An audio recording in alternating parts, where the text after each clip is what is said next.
Let me share how I went from failing to distinctions in CXC and fail again to distinctions.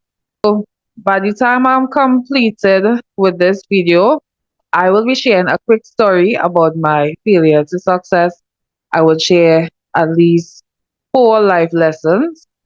I will also share how you or anyone you know who is struggling with CXC and high school education can get free with more success tips apart from what will be given in this video within the next 21 days. Of course, only 100 persons will be allowed.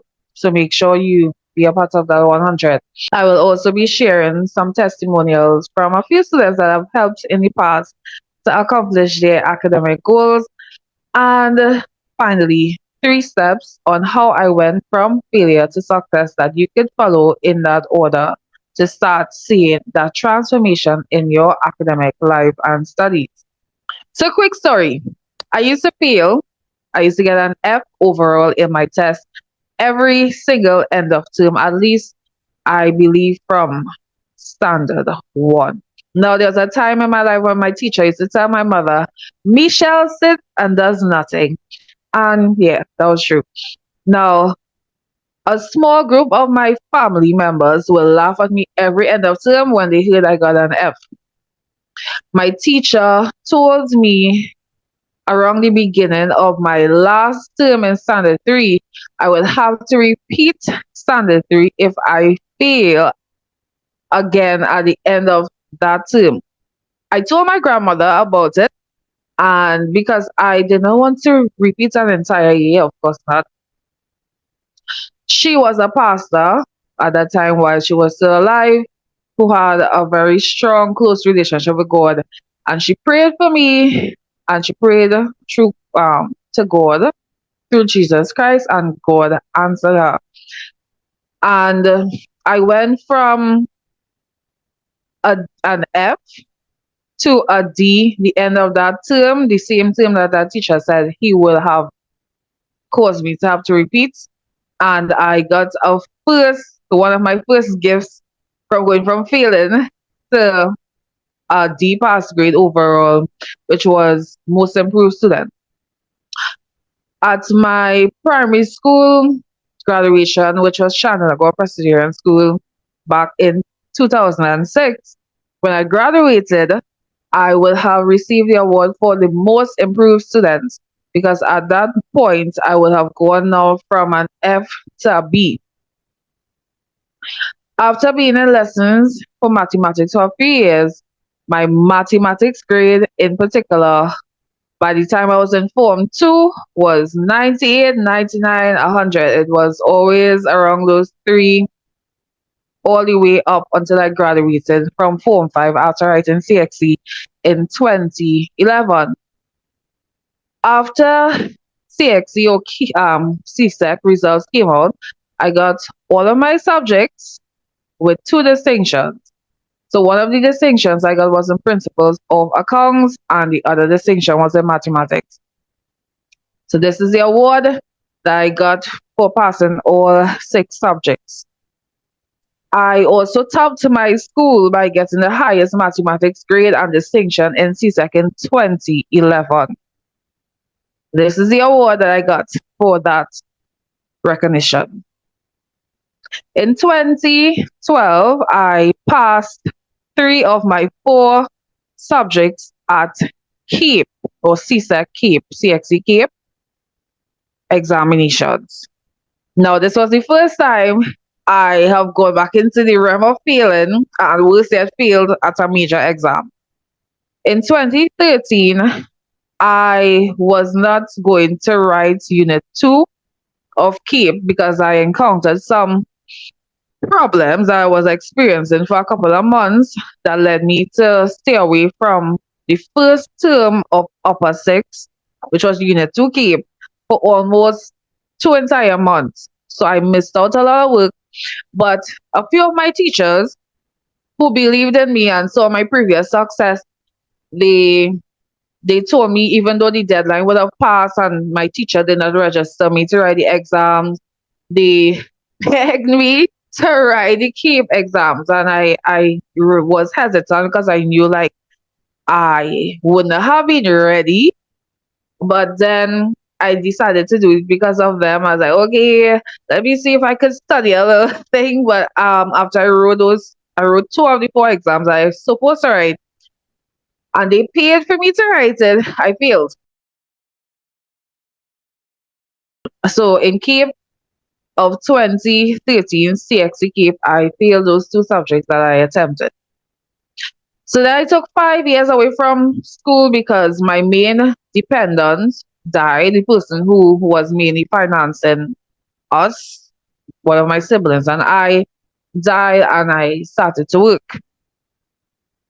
Between 2018 to 2020, I was able to redo the three CAPE subjects that I failed. So just now I mentioned that the first year in CAPE, I failed one of my subjects. So I got 3 out of 4 of them I passed.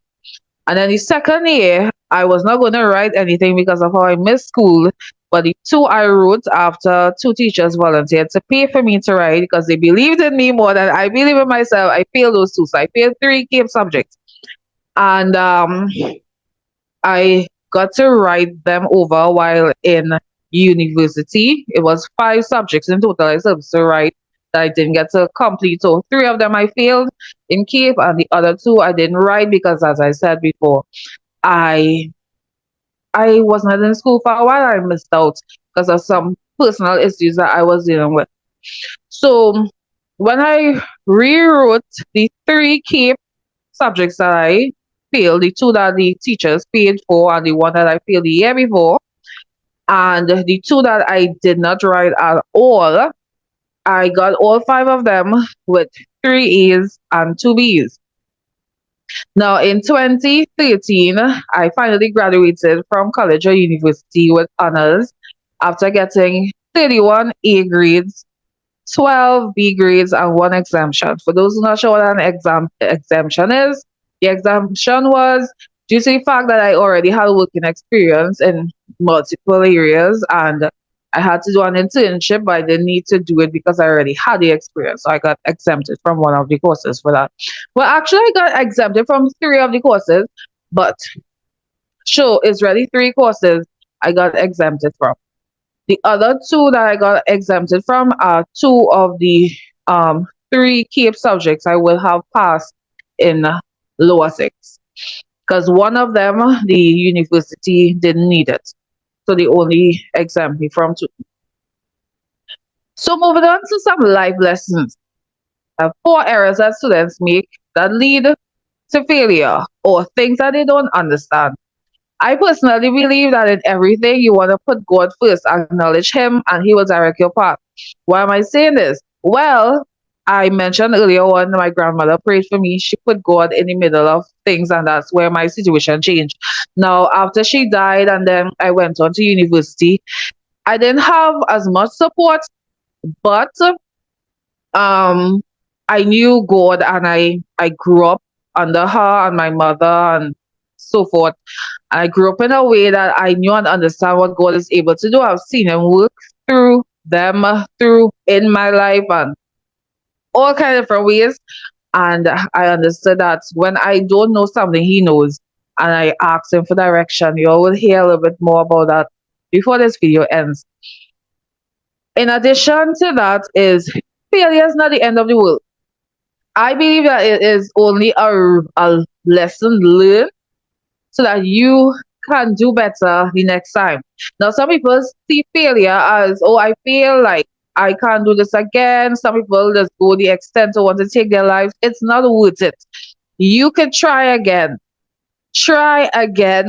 and do better than you did the time before, right? In addition to that, another life lesson is giving up is not an option. Most of you all probably heard this already. And I believe that success is right around the corner. Success is always going to be around the corner as long as you make the adjustments that you need to make in order to see these successes and obtain the successes. The fourth life lesson is some of you all seen it right on the screen right there. Success is a must. Yes. Success is a must. That's my mentality over the last probably 6 years now or a little less. Success is a must. Why? If you want academic success as badly as you want to breathe, you will have it. Therefore, success have to be a must. It cannot be a maybe. I don't know. Probably no, no, no, no.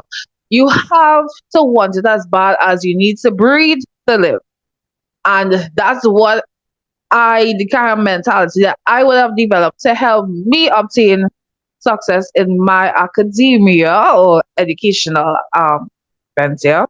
And some of these same things I passed on and used while I was teaching and still teach students to help them obtain academic success.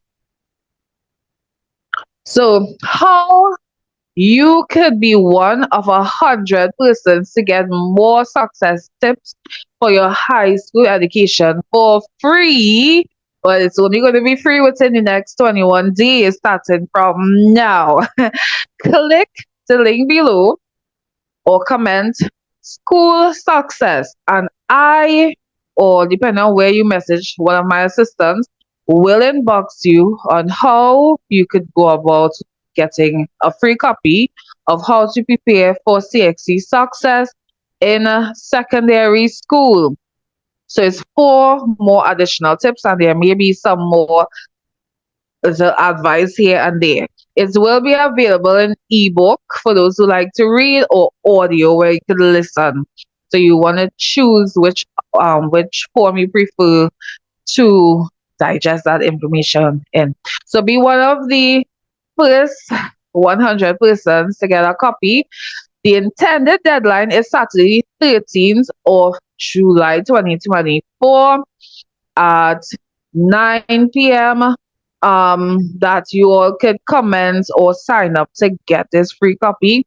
That deadline may change depending on whether we obtain or get the 100 persons before the deadline or after. So don't take chances. Just make sure and sign up or comment, and you get more information. So here are some of my previous students that I have taught, some of them for a couple of years, some of them for some months, etc. And I've helped a number of them obtain their academic goals at the Answer of Succeeders Academy, formerly known as Private Tutors Academy.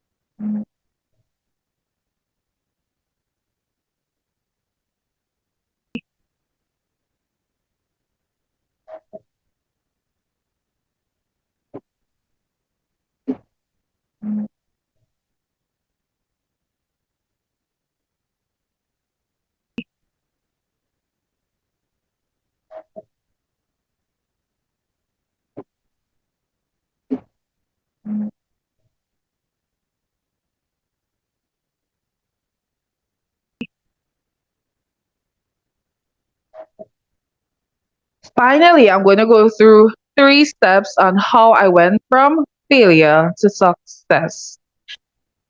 First and foremost, I prayed to God through Jesus Christ for direction, and He directed me on what to do because I was not sure how to go about doing this thing, because it's the workload that I had was more than I've ever had before in my educational journey.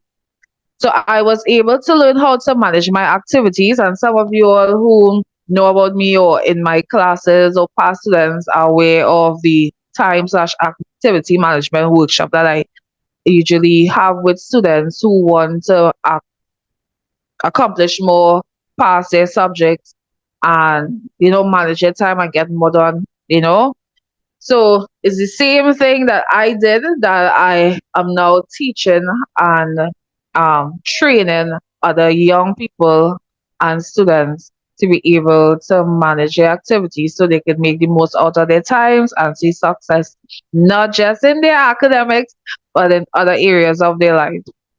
So, step one, be clear about your goals, your high school grades. For example, there are persons who will say, I want to pass versus I want distinctions. Come on.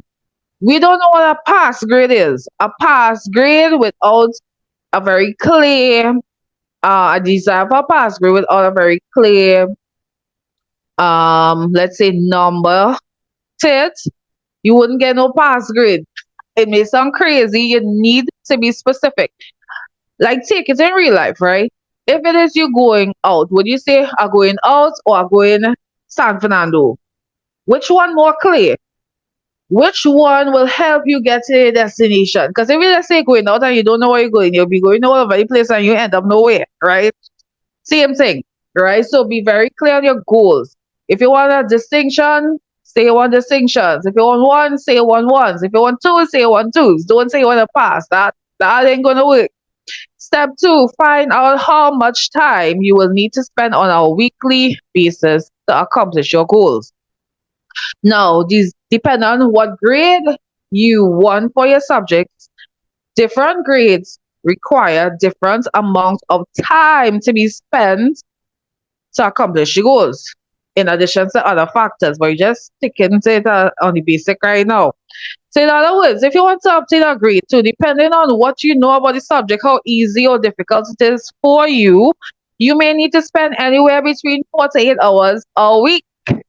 And now someone say, oh, good, I don't have that kind of time. Yes, you do. The week has a total of 168 hours, so don't come with that. Don't come with that at all. All right.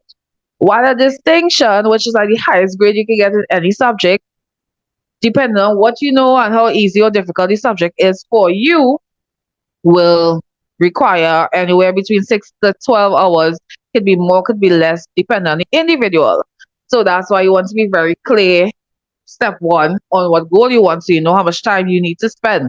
Step three, use a schedule to plan your monthly, weekly, and daily activities. This will help you to be consistent and put in the time when necessary in order to help you accomplish your goals. These are not things I just talking because I talking. These are the things that help me to get the distinctions that I mentioned before. The 31 A's, the 12 B's, etc. So it's not just talk of the tongue going on here, feeling yappy, it's no yappy feeling here. It's reality and facts. Okay, so I'm going to give you a bonus step. So make sure that you put yourself in the right environment and around the right people who will help you feel motivated as often as possible to help you accomplish your goals. Come on, we know that studies is not always fun.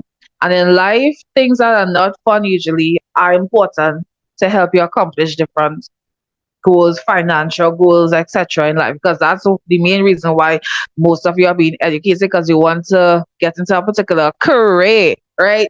So that is very important. Let me tell you all why. I remember when I was still struggling sometimes with procrastination, feeling, like it's me alone. I would either go to the library or go to the computer lab in school around students who were taking their work serious. I wasn't communicating with a number of them because I didn't know them, or I wasn't trying to look for friends really. Because I was in the environment where I'm seeing others reading, studying, and taking their work serious, it pushed and encouraged me to do the same.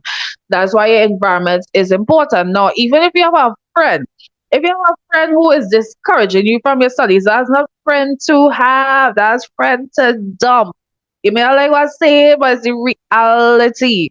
So you have to make up your mind. Do I want this success? Success is a must.